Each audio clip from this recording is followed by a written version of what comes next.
Good afternoon, students. Today we will continue our lesson, and today we concluded our lesson. And first we see about national parties. Every party in the country has to register with the Election Commission, while the Commission treats all parties equally. It offers some special facilities to large and established parties. These parties are given a unique symbol. Only the official candidates of that party can use that election symbol. Parties that get this privilege and some other special facilities are recognized by the Election Commission for this purpose. That is why these parties are called recognized political parties. In India or in all over the world, tend to have two kinds of political parties. Parties that are present in only one of the federal units and parties that are present in several or all units of the federation, and this is the case in India as well. The Election Commission has laid down detailed criteria of the proportion of votes and seats that a party must get in order to be a recognized party. A party that secures at least 6% of the total votes in an election to the Legislative Assembly of a state and wins at least 2 seats is recognized as a state party. A party that secures at least 6% of the total votes in Lok Sabha elections or assembly elections in 4 states and wins at least 4 seats in the Lok Sabha is recognized as a national party. That is very important, beta. Which party is known as national party? According to this classification, there were 7 recognized national parties in the country in 2019, and we learn something about each of these parties. First, All India Trinamool Congress, launched on 1st January 1998 under the leadership of Mamata Banerjee, recognized as a national party in 2016. The party's symbol is flowers and flowers and grass. Second party, Bahujan Samaj Party, formed in 1984 under the leadership of Kashiram Sikhs to represent and secure power for the Bahujan Samaj, which includes the Dalit, Adivasi, OBCs and religious minorities. Third party, Bharatiya Janata Party, founded in 1980 by reviving the Bharatiya Janata Sangh formed by Shama Prasad Mukherjee in 1951, wants to build a strong and modern India by drawing inspiration from India's ancient culture and values. Fourth party, Communist Party of India, formed in 1925, believers in Marxism, Leninism, secularism and democracy. Fifth party, Communist Party of India, Marxist, founded in 1964, believes in Marxism, Leninism, support socialism, secularism and democracy, and opposes imperialism and communalism.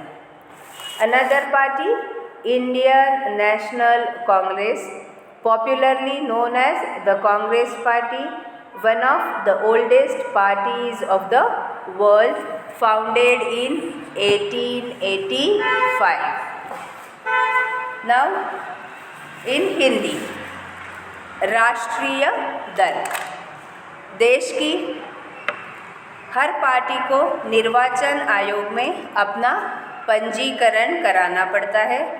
आयोग सभी दलों को समान मानता है, पर यह बड़े और स्थापित दलों को कुछ विशेष सुविधाएं देता है। इन्हें अलग चुनाव चिन्ह दिया जाता है, जिसका प्रयोग पार्टी का अधिकृत उम्मीदवार ही कर सकता है।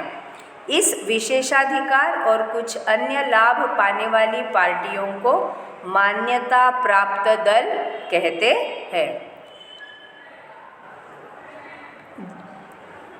चुनाव आयोग ने स्पष्ट नियम बनाए हैं कि कोई दल कितने प्रतिशत वोट और सीट जीतकर मान्यता प्राप्त दल बन सकता है। जब कोई पार्टी राज्य विधानसभा चुनाव में कुल मतों का 6% या उससे अधिक मत हासिल करती है और कम से कम 2 सीटों पर जीत दर्ज करती है, तो उसे अपने राज्य के राजनीतिक दल के रूप में मान्यता मिल जाती है।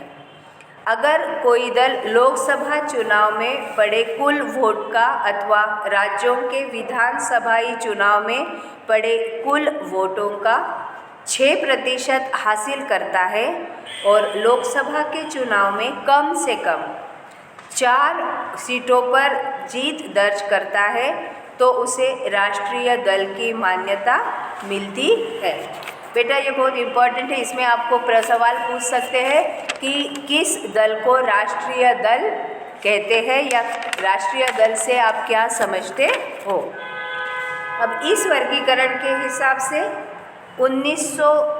2019 में देश में 7 राष्ट्रीय स्तर पर मान्यता प्राप्त थे।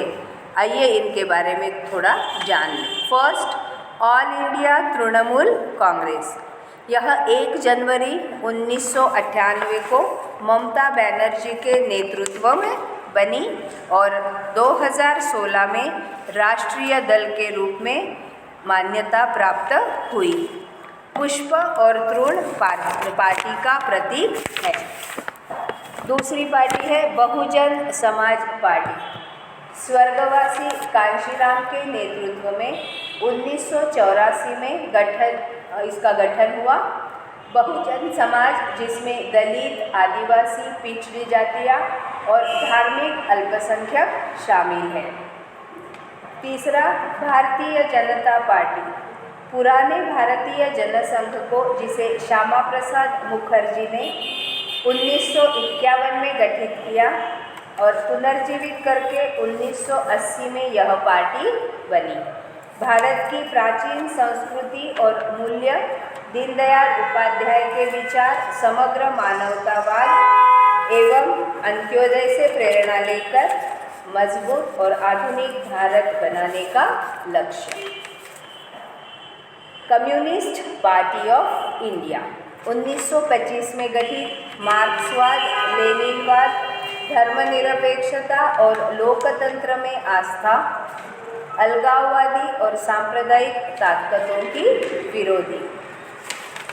Communist party of India Marxist 1964 में स्थापित, मार्क्सवाद, लेनिनवाद में आस्था, समाजवाद, धर्मनिरपेक्षता और लोकतंत्र की समर्थक तथा साम्राज्यवाद और सांप्रदायिकता की विरोधी। अगली पार्टी है बेटा इंडियन नेशनल कांग्रेस। इसे आमतौर पर कांग्रेस पार्टी कहा जाता है और यह दुनिया के सबसे पुराने दलों में से एक है। 1885 में गठित इस दल में कई बार विभाजन हुए और फिलहाल आप लोग सब देख ही रहे हो, चुनाव का माहौल है, तो राहुल गांधी, प्रियंका गांधी, इनकी जो पार्टी है वो है इंडियन नेशनल कांग्रेस। और भारतीय जनता पार्टी बताने की ज़रूरत नहीं है आपको, मोदी जी को आप सब लोग जानते हो। मोदी जी की पार्टी अभी है, उसको कहा जाता है भारतीय जनता पार्टी। नेशनलिस्ट अब हम पढ़ते हैं क्षेत्रीय दलों के बारे में। इन 7